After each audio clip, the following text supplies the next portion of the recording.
وكفى وسلام على عباده الذين اصطفى أما بعد أعوذ بالله من الشيطان الرجيم بسم الله الرحمن الرحيم ووصينا الإنسان بوالديه إحسانا حملته أمه كرها ووضعته كرها وحمله وفصاله 30 شهرا حتى إذا بلغ أشده وبلغ 40 سنة قال ربي أوزعني أن أشكر نعمتك التي أنعمت علي وعلى والدي وأن أعمل صالحا ترضاه وأصلح لي في ذريتي إني تبت إليك وإني من المسلمين سبحان ربك رب العزة عما يصفون وسلام على المرسلين والحمد لله رب العالمين اللهم صل على سيدنا محمد وعلى آل سيدنا محمد وبارك وسلم اللهم صل على سيدنا محمد وعلى آل سيدنا محمد وبارك وسلم اللهم صل على سيدنا محمد وعلى آل سيدنا محمد وبارك وسلم۔ اس وقت جو آیت پاک پڑھی گئی یہ سورہ احقاف کی 15ویں آیت ہے، آیت نمبر 15۔ ہر انسان کو بحیثیت انسان اللہ تبارک و تعالیٰ تاکید فرما رہے وَوَصَّيْنَا الْإِنسَانَ بِوَالِدَيْهِ إِحْسَانًا، کہ وہ اپنے ماں باپ کے ساتھ اچھا سلوک کرے۔ کوئی بھی انسان ہو، اس کے دنیا میں موجود ہونے اور آنے کا سبب اور ذریعہ اس کے ماں باپ ہیں، اور اس میں بھی بطور خاص حملتہ امہ کرہا ووضعتہ کرہا، اس کی ماں نے اس کو بڑی مشقت کے ساتھ پیٹ میں رکھا اور بڑی مشقت کے ساتھ اس کو جنا۔ کوئی بھی انسان ہو اسی ضابطے اور طریقے سے دنیا میں آتا ہے کہ اس کی ماں بڑی مشقت کے ساتھ اس کو کئی مہینے اپنے پیٹ میں اٹھائے رکھتی ہے اور پھر بڑی تکلیف کے ساتھ اپنی جان سے کھیلتے ہوئے اس کو جنم دیتی ہے۔ تو کبھی بھی کسی بھی انسان کو ان باتوں کو نہیں بھولنا چاہیے۔ بہت ناقدرے اور ناشکرے ہیں، بلکہ بہت ہی بد باطن ہیں وہ لوگ جو ماں باپ کے ان احسانات کا خیال نہیں رکھتے۔ حملہ وفصالہ 30 شہرا، پھر اللہ یاد دلا رہے ہیں کہ تو ایسا ہی نہیں بڑھ گیا، تو دنیا میں ایسے ہی نہیں آیا گیا، بلکہ اس کو پیٹ میں رکھنا اور اس کا دودھ چھڑانا 30 مہینے میں پورا ہوتا ہے۔ تو 1-2 دن کی بات نہیں ہے، اتنے دن تک تیری ماں تیرا پورا خیال رکھتی ہے۔ یہ تو صرف 1-2 بات یہاں پر پیش کی جا رہی ہے، ورنہ اس عمر میں تو انسان اسے کچھ بھی ہو صرف رونا آتا ہے، رونے کے سوا کچھ اور چیز نہیں آتی۔ اسے بھوک لگے تو روتا ہے، اسے پیٹ میں درد ہو، کوئی تکلیف ہو تو روتا ہے، اسے نیند آئے تو روتا ہے۔ ماں اس کے مختلف طریقے کے رونے کو دیکھ کر اس کی ضرورت کیا ہے اس کو سمجھتی اور پہچانتی کہ اس وقت اس کو نیند آ رہی ہے، اس وقت اس کو بھوک لگی ہے، یا اس وقت اس کو کوئی اور تکلیف ہے۔ تو انسان تجھے اس بات کا احساس ہونا چاہیے کہ تو کچھ بول نہیں سکتا تھا، اپنی ضرورت اور اپنی تکلیف کو بتا نہیں سکتا تھا، محض تیری ماں کا یہ احسان ہے جو ان چیزوں کو پہچان کر تیری جو ضرورت ہوتی تھی اور جو تیری تکلیف ہوتی تھی اس کو پورا کرتی تھی، اس کو دور کرتی تھی۔ حتی اذا بلغ اشدہ، یہاں تک کہ جب وہ اپنی جوانی کو پہنچ جاتا ہے۔ اب ایک سٹیج دنیا میں انسان کو آتا ہے کہ وہ حد بلوغ کو پہنچتا ہے، بالغ ہوتا ہے، میچور ہوتا ہے۔ یہ ایک اس کی زندگی کا ٹرننگ پوائنٹ ہے۔ ویسے ہر 7 سال میں انسان کے اندر ایک تبدیلی آتی ہے۔ اسی لیے حدیث شریف میں ہے کہ تمہارا بچہ 7 سال کا ہو جائے اسے نماز کا حکم دو، اور 10 سال کا ہو جائے نماز نہ پڑھے تو ذرا تنبیہ کرو اور اسے ذرا 2-4 ڈانٹ کے طور پر چوٹ جو ہے مار بھی مارو۔ تو یہ ایک ٹرننگ پوائنٹ ہے، ابھی اس کو سنبھال لیں گے تو وہ سمجھ جائے گا۔ پھر ایسا ہی اور ایک 7 سال گزر کر 14 ہو کر وہ 15 میں آئے تو یہ دوسرا ٹرننگ پوائنٹ ہے کہ اب اس کے اندر دھیرے دھیرے کچھ شعور بیدار ہو رہا ہے۔ اور پھر اسی طریقے سے 7 سال کے اضافے سے اب وہ اس کے بعد کی 7 سال کی زندگی اس کی ایک دم بھری جوانی کی ہوتی ہے، جوانی دیوانی جس کو کہتے ہیں، ٹین ایج ہوتی ہے، 15 16 17 کر کے۔ اب انسان کو کچھ بھی نہیں، بس اس کی جو خواہش ہے، اس کی جو چاہت ہے وہ پوری ہو، چاہے اس میں کتنا ہی نقصان ہو، کتنا ہی خسران ہو، ماں باپ کو اس میں کتنی ہی تکلیف ہو، کچھ بھی نہیں سمجھتا انسان، بس اپنی جو خواہش ہے وہ پوری ہو جائے۔ اب اس کو بڑے چاہے جتنا سمجھائیں، جتنا اس کو نصیحت کریں، اگر وہ نہیں سنبھلتا ہے تو نصیحت اور اچھی بات بھی اس کو کڑوی لگتی ہے اور بری لگتی ہے، حتیٰ کہ اچھی جگہ آنے کو پسند نہیں کرتا، اچھی محفلوں میں بیٹھنے کو وہ پسند نہیں کرتا۔ تو گویا کہ اس کا اندرون بگڑ چکا ہے۔ تو جیسے انسان کا بدن بخار زدہ ہو، اسے بخار ہو تو میٹھی چیز بھی کڑوی معلوم ہوتی، اس کا منہ کا ذائقہ بدل جاتا، ویسا ہی اب اس کا باطن بگڑنے کی وجہ سے، اس کا اندرون بگڑنے کی وجہ سے اب اس کو اچھی چیز بھی بری معلوم ہو رہی ہے، نصیحت اور میٹھی بات بھی اس کو کڑوی محسوس ہو رہی ہے۔ پھر آگے فرمایا وَبَلَغَ 40 سنہ، اور 40 برس کو پہنچتا ہے تو اب یہ ایک دم ہائر لائن سے اس کی سمجھ پوری ہونے، اس کے اعضاء اور اس کی محنت، اس کی ساری چیزیں اس کی ایک دم عروج پر پہنچتی ہیں۔ اب عقل بھی پوری ہو گئی اور کمانے دھمانے بھی لگ جاتا ہے، اس کے بیوی بچے اور فیملی سیٹ اپ بھی ایک ہو جاتا ہے۔ اب پوری طریقے سے وہ ایک دم نیچے سے اوپر کی طرف گیا، یہ اس کا عروج ہے۔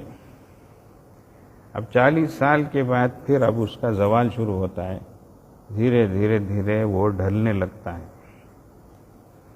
جسم کے لحاظ سے بھی۔ اب اس کا بدن، اس کی وہ طاقت نہیں رہتی جو 40 سال تک۔ اب تو پہلے بول رہے تھے ڈاکٹر کہ کیا عمر پوچھتے ہیں، 40 ہو گئے تو اب کیا بھی نہیں حضرت، یہ سب چیزیں آتے، سوچ بی پی بھی، شوگر بھی، کیا بھی فکریچ کرو نہ کو پہلے بول رہے تھے۔ ہاں ہمارے بڑے 70 سال 80 سال کا تو بھی ایک شوگر بھی نہیں، ایک بی پی بھی نہیں، کیا ایک ٹینشن بھی نہیں، ایک ڈپریشن بھی نہیں، ان کو کیا ابھی نہیں تھا، کون سے ٹیسٹاں بھی نہیں، کون سے رپورٹاں بھی نہیں۔ اب دیکھے تو کہ نام اعمال کے سگا انہیں چاہتے ہی بی پی کیا ہے حضرت تمہاری، شوگر کیا ہے حضرت، یا کہ ڈائری رکھ لینا، روز لکھ لینا، چیک کر لینا، دیکھ لینا۔ اب تک بی پی شوگر تھا، ہارٹ تھا، کولیسٹرول تھا، اب یہ کورونا آ جا کو آکسی میٹر سب جنے رکھ لو پھرے سکا ہوگا ہے، کب دیکھے تو انگلی میں لگانا، دیکھ لینا کتنا ہے رے، اپا 90 پر رہا 8 ہے کی پروانی بات تسلی ہے الحمدللہ، 90 پر 90 پر دیکھو تو آئیو ڈینجر ہے رے، لے لگ جا رہے اسے بلا لے، یہ ایج ہوگا ہے۔ اب دیکھو تو کہاں دیکھے تو بھی آکسی میٹر ہے، تھرما میٹر ہے، وہ ٹیمپریچر چیک کرنے کا ہے، اللہ اکبر۔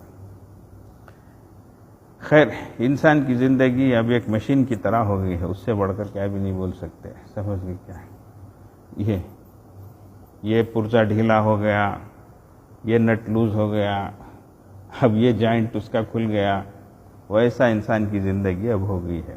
کیا یہ بیماری شروع ہو گئی، یہ پریشانی اسے لاحق ہو گئی، اب یہ کمزوری اس کے اندر آ گئی، ایسا آج ہے. اب ایک حضرت بولے اب انسان کے اندر بیماری نمبر 1 کہتے، صحت نمبر 2 کہتے. اس لیے کون بھی اب صحت سے ہے گا تو تعجب کی بات ہے، ہو کیا بھی نہیں، کیا اگر کو پوچھتے. ویسا اور ایک بات ہے، کوئی عورت بیچاری نارمل ڈیلیوری جن ڈالی، بچے کی جن ڈالی تو تعجب سے پوچھتے آپریشن نہیں کیا اگر کو. یا اللہ، حضرت آدم علیہ السلام کے زمانے سے جب بچے جلنا پوری تھے، یہ انستیشیا کہاں تھا، یہ سرجری کہاں تھی، یہ سب کہاں تھی، یہ سب چیزیں بولو. انسان فطری طور سے چیز غذا کھاتا تھا، انسان فطری طور سے جو ہے اپنی ضرورت کو جاتا تھا. اسی طریقے سے ولادت کا ایک نظام، ایک فطری نظام ہے، اور اسی طریقے پر ولادت ہوتی تھی. اب کیا کہ تعجب کے ساتھ نارمل کیا اگر ایسا پوچھتے ہیں، ایسا اگر 2-3 بچے ہو گئے تو 3 بچے کیا اگر ایسا پوچھتی کیا کہ وہ غلط کام کر ڈالے سکا، کیا کہ برائی کر ڈالے سکا. یا اللہ، ایک دم جس دیش میں الٹی گنگا بہتی ہے گھر کو ویسا ہو گیا ہے. بچے زیادہ ہو گئے تو کیا پریشانی ہو جاتی ہے. انہوں جنتے نہیں ہیں، دوسرے جنے تو بھی ان کو پریشانی ہو جاتی ہے. وہ عجیب حال ہے، پوچھ کو ان کو پریشانی شروع ہو جاتی ہے. ابھی کیا بھی کر لینی کیا تمہیں، گھر کو ہمیں کیا کرنا سکتے، تمہاری عقل ویسی رہی تو. فطرت کا نظام یہ جو ہے، فطرت سے اور نیچر سے جو لوگ ٹکراتے ہیں وہ کبھی بھی سر نہیں اٹھا سکتے. اس لیے یہ پوری انسانیت کے لیے دین اسلام ایک امن کا پیغام ہے اور قدرت کا ایک نظام ہے، منشور حیات ہے، دستور حیات ہے. اس پر انسانیت چلے گی تو ہی کامیاب ہوگی. قدرت سے، فطرت سے، نیچر سے ٹکرائے گی تو پھر وہ تباہ ہو جائے گی. خیر،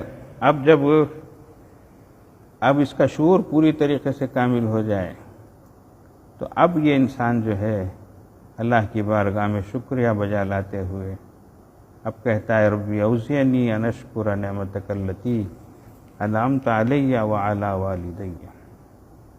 تو ہونا یہ چاہیے کہ انسان ان دعاؤں کو پڑھے، ہر انسان بھی پڑھے. اور یہ 4 دعائیں اس کے بعد ہیں، اور چاروں چیزیں ہر ایک کو کرنے کی. پہلی چیز اللہ سے یہ توفیق مانگے کہ اللہ جو نعمتیں آپ نے مجھے اور میرے والدین کو عطا فرمائی اس پر شکر گزاری کی توفیق عطا فرمائی. تو سب سے پہلی چیز یہ، اللہ ہم کو ایمان دیا ہے، ہمارے ماں باپ مسلمان ہیں، تو جو نعمت آپ نے عطا فرمائی ہے اللہ اس نعمت کی شکر گزاری کی توفیق عطا فرما. تو اللہ سے پہلی بات یہ ہے توفیق مانگنا، اللہ شکر ادا کرتے رہنے کی توفیق عطا فرما. اس کو کبھی بھی نہیں بھولنا. حضرات مفسرین کرام فرماتے ہیں یہ عام طور سے ہر انسان کے بارے میں بھی ہے یہ، لیکن اس کا مصداق اول اگر کوئی ہے، سب سے پہلی یہ چیز کسی پر فٹ آتی ہے تو فرمایا وہ حضرت صدیق اکبر رضی اللہ عنہ. اس لیے کہ وہ سن بلوغ ہی سے بالکل صحیح رخ پر رہے، وہ کبھی کوئی غلط حرکت ان سے سرزد نہیں ہوئی. اور سب سے پہلے عمر والوں میں اللہ کے نبی صلی اللہ علیہ وسلم پر ایمان لانے والے وہ، اور پھر ان کے والدین ایمان لائے، ان کی اولاد ایمان لائی. تو یہ وہ گھرانہ ایسا تھا کہ پورے کے پورے جو ہے حضرات صحابہ میں شامل ہوئے. تو خود بھی، والدین بھی اور ان کی اولاد بھی. والد ابو قحافہ سے مشہور تھے اور والدہ ام الخیر ان کا لقب تھا. تو یہ ایسی ہستی تھی جو سراپا جو ہے خیر ہی خیر سے نوازی گئی تھی، اللہ کی اتنی نعمتیں ان پر تھی۔ تو فرمایا پہلی بات یہ ہے کہ اللہ کا انسان شکر گزار بنے اور اس کے لیے اللہ سے توفیق مانگے۔ وَنَعْمَلَ صَالِحًا تَرْضَىٰ، اور دوسری چیز یہ ہے کہ اللہ میں نیک کام کروں جس سے آپ خوش ہوں۔ اے اللہ مجھے ایسے اعمال کی توفیق عطا فرما جو اعمال کیا ہوں، ایسے ہوں جو صالح ہوں، صحیح ہوں، درست ہوں، اور نمبر 2 جس سے آپ راضی ہوں۔ یہ ہے تو اس لیے قرآن میں جہاں بھی یہ عمل آیا ہے تو عامل صالحہ کا لفظ آتا ہے، صالح ہونا چاہیے۔ تو عمل صالح ہو، اچھا ہو، نیک ہو۔ اب ہم اس کو نیک سمجھ رہے ہوں، لیکن کیا گارنٹی کہ وہ اللہ کی بارگاہ میں قابل قبول ہو اور اللہ اس سے راضی ہو۔ تو اس لیے نیک ہونے کے ساتھ ساتھ اللہ کی بارگاہ میں وہ قابل قبول ہو، اللہ اس عمل سے راضی ہو، یہ اصل چیز ہے۔ تو اسی لیے فرمایا کہ وَنَعْمَلَ صَالِحًا تَرْضَىٰ، اور میں نیک کام کروں جس سے آپ خوش ہوں۔ اللہ ایسے عمل کی توفیق مجھے عطا کرو۔ حضرت علماء اکرام فرماتے ہیں کہ عمل نیک کب بنتا ہے؟ نمبر 1 وہ اللہ کے حکم کے مطابق ہو، نمبر 2 وہ رسول اللہ صلی اللہ علیہ وسلم کی سنت کے موافق ہو، اور نمبر 3 وہ اخلاص کی بنیاد پر کیا گیا ہو۔ تو یہ 3 کام ہوں، اللہ کے حکم کے مطابق ہونا، اللہ کے حکم کے مطابق نہیں ہے، انسان سمجھ رہا ہے یہ اچھا کام ہے، تو وہ اچھا کام نہیں ہے۔ اب رمضان میں روزہ رکھنا ہے تو فرض ہے، اور جو ہی شوال کا چاند نظر آئے، عید کا چاند، تو دوسرے دن روزہ رکھنا نہیں ہے۔ اب کوئی سمجھے کہ روزہ اتنا میں رکھ لوں تو کیا ہوا، 29 ہوئے نہ 30 پورے کر لیتا ہوں نہ میں ایسا کر کے، تو نیک سمجھ رہا اس عمل کو، لیکن وہ اللہ کی نظر میں نیک نہیں ہے۔ اللہ تعالیٰ اس دن انسانوں کو کھاتے پیتے خوش رہتے دیکھنا چاہتے ہیں۔ الا لا تصوموا فی هذه الايام فانها ایام اکل وشرب وبیعال، اور کما قال علیہ الصلوۃ والسلام، فرماتے ہیں کہ اللہ ان دنوں میں روزہ مت رکھو۔ تو سال میں 5 دن ایسے آتے ہیں جس میں روزہ رکھنا نہیں ہے، اجازت نہیں ہے۔ انسان روزہ رکھے گا تو بھی گنہگار ہوگا، کیوں؟ اس لیے کہ حکم کے خلاف کر رہا ہے، تو اس لیے وہ کام اللہ کے حکم کے موافق ہو، رسول اللہ صلی اللہ علیہ وسلم کی سنت کے موافق چاہیے۔ ورنہ انسان عمل کرنا ہے سمجھتا ہے، لیکن وہ بدعت ہو جاتی ہے، رسوم و خرافات کی چیز ہو جاتی ہے، وہ سنت سے ہٹ جاتا ہے۔ بہت سے لوگ اچھا کام سمجھ کے کرتے ہیں، جبکہ وہ سنت اور شریعت سے ہٹی ہوئی چیز ہوتی ہے۔ بیچارے بھولے بھالے اپنے طور سے جذبے میں کرتے ہیں، لیکن سنت کے خلاف ہونے کی وجہ سے اللہ کی بارگاہ میں وہ قابل قبول نہیں ہوتے، بلکہ فرمایا کہ کل بدعت ضلالہ وکل ضلالۃ فی النار، راندے درگاہ ہو جاتے بیچارے، اللہ کے دربار سے باہر کر دیے جاتے ہیں۔ تو اس لیے معلوم ہونا چاہیے کہ یہ سنت کا طریقہ ہے یا نہیں۔ اس کے لیے ایک اصولی بات ہے، سنت پوری دنیا میں ایک ہی طرح سے ہوتی ہے۔ تو سنت جو ہے وہ انٹرنیشنل ہے، کہیں بھی چلے جاؤ ایک ہی طریقہ ہوگا۔ اذان ہے پوری دنیا میں، عربی ہی میں اذان دیتے، ایک ہی طریقے سے دیتے۔ تمل ناڈو میں تمل میں اذان ہوتی ہے، آندھرا میں تیلگو میں اذان ہوتی ہے، کیرلا میں ملیالم میں اذان ہوتی ہے، ایسا نہیں ہے۔ اذان سب جگہ پوری دنیا میں عربی ہی میں ہوتی ہے، اور جیسا ہونا ویسے ہی ہوتی ہے۔ اذان ختم کرتے ہیں تو آخر میں کیا بولتے ہیں؟ اللہ اکبر اللہ اکبر لا الہ الا اللہ پر روکتے۔ اب کوئی بولے انہوں کلمہ پورا نہیں بولے نا، لا الہ الا اللہ کے ساتھ محمد رسول اللہ بول کر ٹکاتا ہے، یہ سنت کے خلاف ہے۔ اس کی اجازت نہیں ہے. آدھا کلمہ چھونا حضرت ابھی آلہ پورا کر ڈالیں گے نا حضرت کر کے اگر انہیں بڑھایا تو اس کی اجازت نہیں. تو اسی لیے جیسے یہاں آخر اذان کے آخر میں بڑھانے کی اجازت نہیں ہے، اذان کے شروع میں بھی بڑھانے کی اجازت نہیں ہے. بعض جگہ اذان سے پہلے دوسری چیزیں بھی یہ وہ پڑھ کو شروع کرتے تو اس کی اجازت نہیں ہے. اذان کے کلمات، اذان کے الفاظ حدیثوں میں آ کر ہیں. تو اذان کہاں سے شروع ہوتی ہے، کہاں ختم ہوتی ہے. تو لا الہ الا اللہ پر ختم ہوئی تو ختم وہیں کرنا ہے. محمد رسول اللہ ہم اپنی طرف سے نہیں بڑھانا ہے.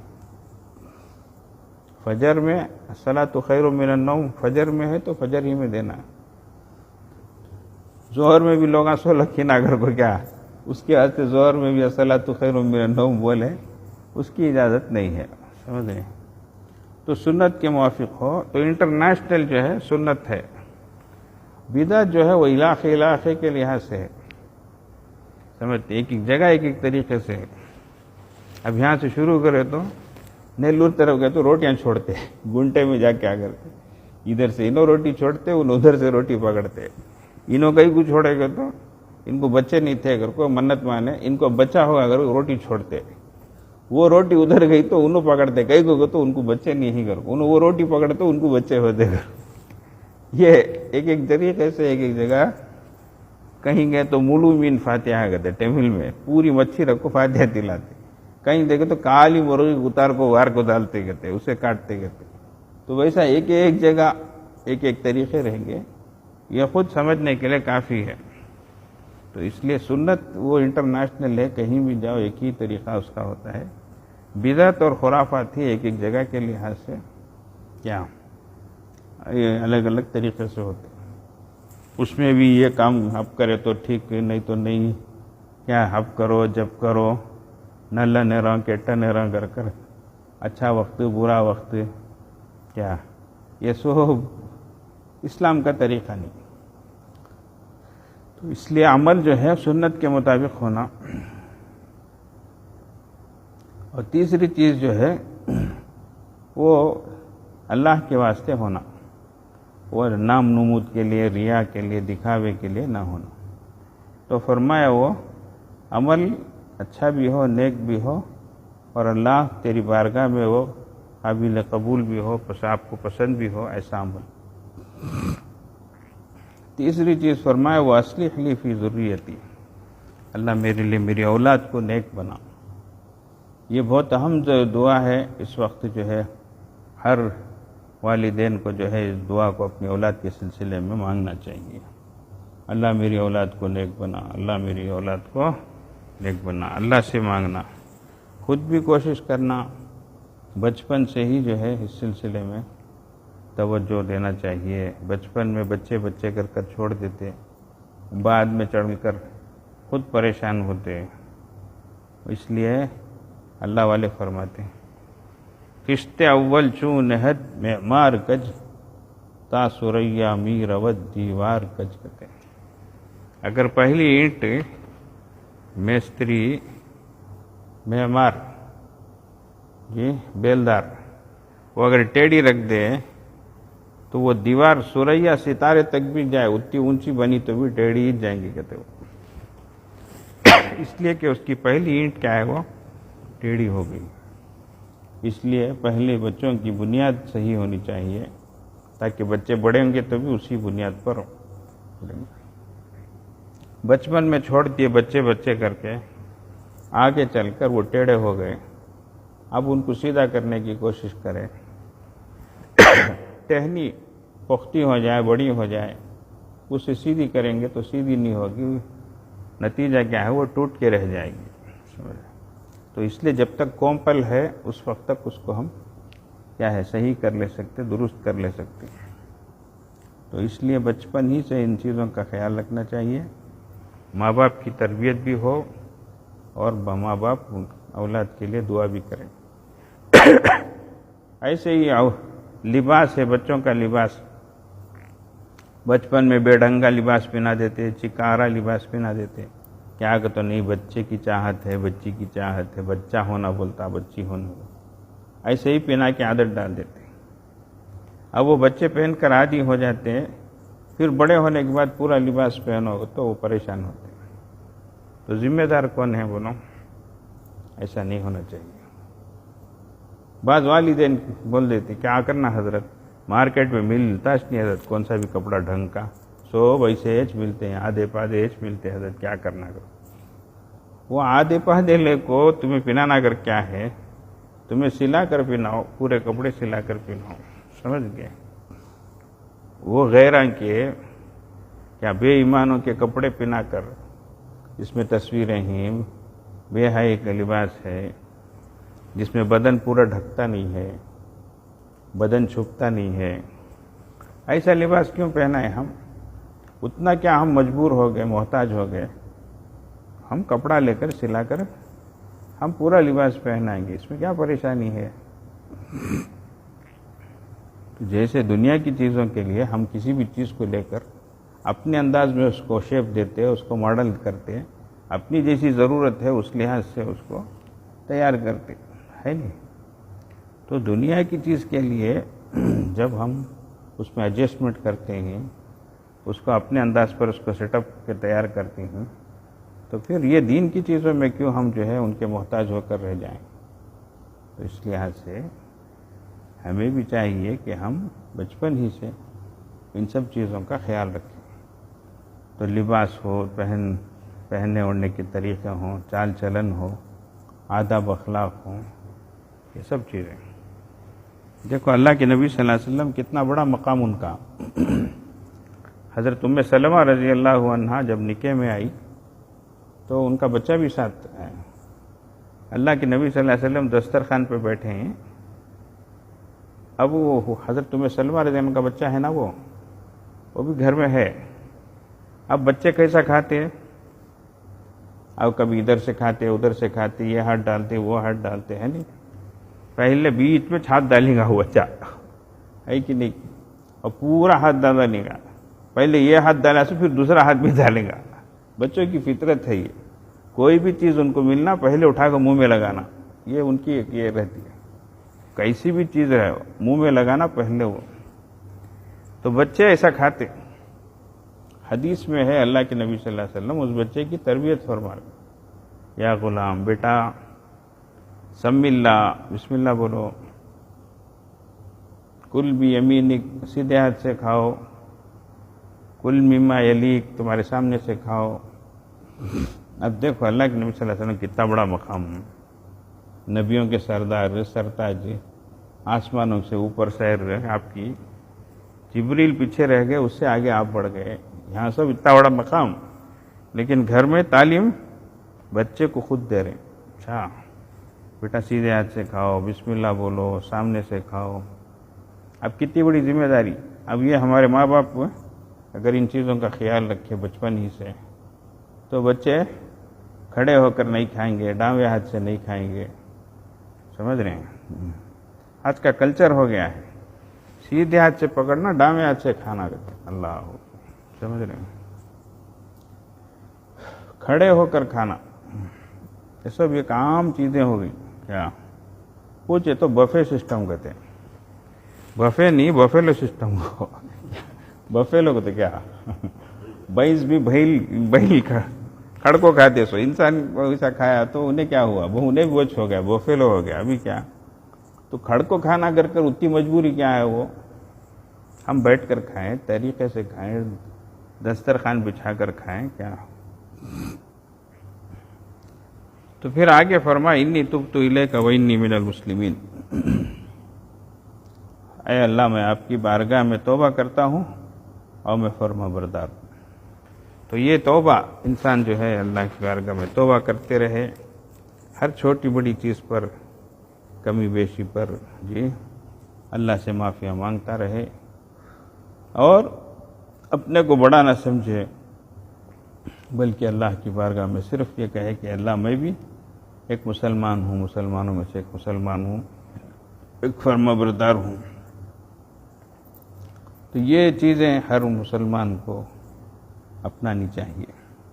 اور خاص طور پر آج جو لوگ اولاد کی وجہ سے پریشان ہیں، ان کو یہ دعا ہمارے ناقص تجربے کے لحاظ سے ہر فرض نماز کے بعد اہتمام کے ساتھ معنی کا استحضار کرتے ہوئے، معنی کو سمجھتے ہوئے اللہ تبارک و تعالیٰ سے مانگنی چاہیے۔ یہ بہت جامع دعا ہے، یہ اس کو ہر والدین مانگیں۔ اس میں اللہ کی نعمت کی شکر گزاری بھی ہے، نیک عمل کی توفیق بھی ہے، اولاد کے نیک صالح ہونے کی دعا بھی ہے، اللہ کی بارگاہ میں توبہ و رجوع بھی ہے، اور اپنے کو ایک چھوٹا ماننا بھی اور جاننا بھی ہے۔ اللہ تبارک و تعالیٰ سب کو اس کی توفیق عطا فرمائے۔ وآخر دعوانا ان الحمد للہ رب العالمین۔ دعا فرما لیں۔ اللہم لک الحمد ولک الشکر یا ربی یا اللہ۔ اللہم صلی علی سیدنا و مولانا محمد وعلی آل سیدنا و مولانا محمد وبارک وسلم۔ ربنا ظلمنا انفسنا وإن لم تغفر لنا وترحمنا لنكونن من الخاسرين۔ ربنا لا تزغ قلوبنا بعد إذ هديتنا وهب لنا من لدنك رحمة إنك أنت الوهاب۔ ربنا آتنا في الدنيا حسنة وفي الآخرة حسنة وقنا عذاب النار۔ رب أوزعني أن أشكر نعمتك التي أنعمت علي وعلى والدي وأن أعمل صالحا ترضاه وأصلح لي في ذريتي إني تبت إليك وإني من المسلمين۔ ربنا هب لنا من أزواجنا وذرياتنا قرة أعين واجعلنا للمتقين إماما۔ ربنا لا تجعلنا فتنة للقوم الظالمين ونجنا برحمتك من القوم الكافرين۔ اللہ ہمارے گناہوں کو معاف فرما، اللہ ہماری خطاؤں لغزشوں کو درگزر فرما، اللہ ہمارے عیبوں کی پردہ پوشی فرما، اللہ ہماری ٹوٹی پھوٹی نیکیوں کو قبول فرما، اللہ ہمارے حال پہ رحم فرما، اللہ ہمارے حال پہ رحم فرما، اللہ پورے عالم اسلام کی حفاظت فرما، اللہ پورے مسلمانوں کو نیک بنا، ایک بنا، اچھے بنا، سچے بنا، اللہ پوری شریعت پر عمل کرنے کی توفیق عطا فرما، اللہ آپ کے احکام کو بجا لانے کی توفیق عطا فرما، آپ کے حبیب صلی اللہ علیہ وسلم کی سنتوں پر عمل کرنے کی توفیق عطا فرما، اللہ مسلمانوں کو سچا پکا مسلمان بنا دے اللہ، اے اللہ ہر حکم پر چلنے والا بنا دے اللہ، ہر برائی سے ہر گناہ سے بچنے والا بنا دے اللہ۔ اللہ کتنی اے اللہ چیزیں ہیں جس میں امت مسلمہ پھنس چکی ہے اللہ، کتنی نافرمانیاں ہیں جو امت کر رہی ہے اللہ، کتنی حکم عدولیاں ہیں جو امت کر رہی ہے اللہ، آپ کے حکموں کو توڑ رہی ہے، آپ کے حکموں کے خلاف کر رہی ہے۔ اے اللہ نیک توفیق عطا فرما دیجیے اللہ، نیک توفیق عطا فرما دیجیے اللہ، ہر گناہ سے بچا لیجیے اللہ، ہر گناہ کی جگہ سے بچا لیجیے اللہ، ہر گناہ کے موقع سے بچا لیجیے اللہ، ہر گناہ کے خیال سے بچا لیجیے اللہ۔ اللہ رحم فرما دیجیے اللہ، کرم فرما دیجیے اللہ، اس ماہ مبارک کی برکت سے سب کو نیک توفیق عطا فرما دیجیے اللہ۔ اللہ یہ مغفرت کا عشرہ چل رہا ہے، پوری امت کی مغفرت فرما دیجیے اللہ۔ اے اللہ مغفرت والے اسباب کو، اعمال کو اپنانے کی توفیق عطا فرما دیجیے اللہ۔ اے اللہ رحمت کا عشرہ نکل چکا ہے، اے اللہ مغفرت کا عشرہ چل رہا ہے اللہ۔ اے اللہ سب کی مغفرت فرما دیجیے اللہ، سب کی کامل مغفرت فرما دیجیے اللہ۔ اے اللہ ہماری دعاؤں کو قبول فرمائیے، ہم اس لائق نہیں ہیں کہ اللہ آپ کی بارگاہ میں ہاتھ پھیلائیں، آپ کی اے اللہ آپ کے سامنے زبان کھولیں، لیکن اے اللہ آپ سے نہ مانگے تو کس سے مانگے اللہ، آپ سے سوال نہ کریں تو کس سے کریں اللہ۔ اللہ ہم سب کی جائز مرادوں کو پوری فرمائیے، دین دنیا آخرت کی سعادت نصیب فرمائیے۔ اے اللہ زمینی سمائی بناؤں سے بچائیے، اے اللہ بیماریوں سے، پریشانیوں سے، قرض داریوں سے، بے روزگاریوں سے امت کو بچائیے۔ اللہ ہماری اولاد کو نیک توفیق عطا فرمائیے، جوان بچیوں کو صحیح سمجھ عطا فرمائیے، عزت و عصمتوں کی حفاظت فرمائیے۔ اے اللہ ہر بری عادت سے بچائیے، اے اللہ ہر بری صحبت سے بچائیے، اللہ موبائل اور انٹرنیٹ کے فتنے سے بچائیے۔ اللہ بہت سے نوجوان بچیاں اس میں پھنس چکی ہیں اللہ۔ اے اللہ غیرت اور شرم و حیا سب ختم ہوتی جا رہی ہے اللہ، بے حسی آ گئی ہے اللہ۔ اللہ معاف فرما دیجیے، اللہ معاف فرما دیجیے، صحیح سمجھ عطا فرما دیجیے اللہ، صحیح سمجھ عطا فرما دیجیے اللہ۔ اے اللہ اس وقت جو عالمی وبا چل رہی ہے اللہ، اس سے سب کی حفاظت فرمائیے اللہ، سب کو عافیت عطا فرمائیے اللہ۔ بہت سے لوگوں نے دعاؤں کی درخواست کی ہے، اللہ سب کو دین دنیا آخرت کی سعادت عطا فرمائیے، جسمانی روحانی عافیت عطا فرمائیے۔ اے اللہ ہر پریشانی سے بچائیے، اے اللہ ہر بیماری سے بچائیے، زہر سے سحر سے بچائیے، بھوت پری کے اثر سے بچائیے، اے اللہ اپنے اور غیروں کے شر سے بچائیے۔ اے اللہ ہماری جو ضرورتیں ہیں ہم سے بہتر آپ جانتے ہیں، اللہ ہماری ضرورتوں کو پوری فرمائیے۔ ہماری سب سے بڑی ضرورت ہماری ہدایت ہے، ہمیں ہدایت عطا فرمائیے۔ اللہ ہماری سب سے بڑی ضرورت ہماری مغفرت ہے، اللہ ہماری مغفرت فرمائیے۔ ہماری سب سے بڑی ضرورت آپ سے محبت ہے، آپ کی محبت عطا فرمائیے۔ اللہ ہماری سب سے بڑی ضرورت ہماری ہے اللہ جنت ہے، ہمیں جنت نصیب فرمائیے۔ موت اور ما بعد الموت کو آسان فرمائیے، سکرات الموت اور غبرات الموت سے ہماری حفاظت فرمائیے۔ اللہ آخرت کی منزلیں مرحلے آسان فرمائیے، قیامت کے دن کو آسان فرمائیے۔ اللہ بہت سے لوگ دنیا سے جا رہے ہیں اللہ، اے اللہ دیکھتے دیکھتے اللہ ہمارے کتنے اساتذہ، کتنے علماء، صلحاء، مشائخ دنیا سے جا رہے ہیں اللہ۔ اللہ اس علاقے کے ایک بڑے عالم دین کل رات ان کا انتقال ہو گیا ہے اللہ، بڑے عالم استاذ الاساتذہ اور اے اللہ دائی اور بڑے کمال با کمال اور ہر فن مولا تھے، ہزاروں شاگردوں کے استاد تھے۔ اے اللہ بڑی قرآن کی حدیث کی اور دین کی خدمت انہوں نے کی ہے، اللہ ان کی طول طویل خدمات کو قبول فرمائیے۔ اے اللہ بھرپور مغفرت فرمائیے، اعلیٰ علیین میں درجات نصیب فرمائیے۔ اے اللہ امت کو نعم البدل عطا فرمائیے۔ اے اللہ سب کے حال پہ رحم فرمائیے۔ اللہ لوگ تو جا رہے ہیں، اللہ رمضان میں جا رہے ہیں، مسئلہ ان کا نہیں ہے اللہ، مسئلہ تو ہمارا ہے۔ ہمارے خاتمے کو خیر فرمائیے اللہ، ہمارا خاتمہ بالخیر فرمائیے اللہ، ایمان کی حیات اور ایمان کی موت نصیب فرمائیے۔ وصلی اللہ علی خیر خلقہ محمد وآلہ وأصحابہ اجمعین برحمتک یا ارحم الراحمین۔ الحمدللہ۔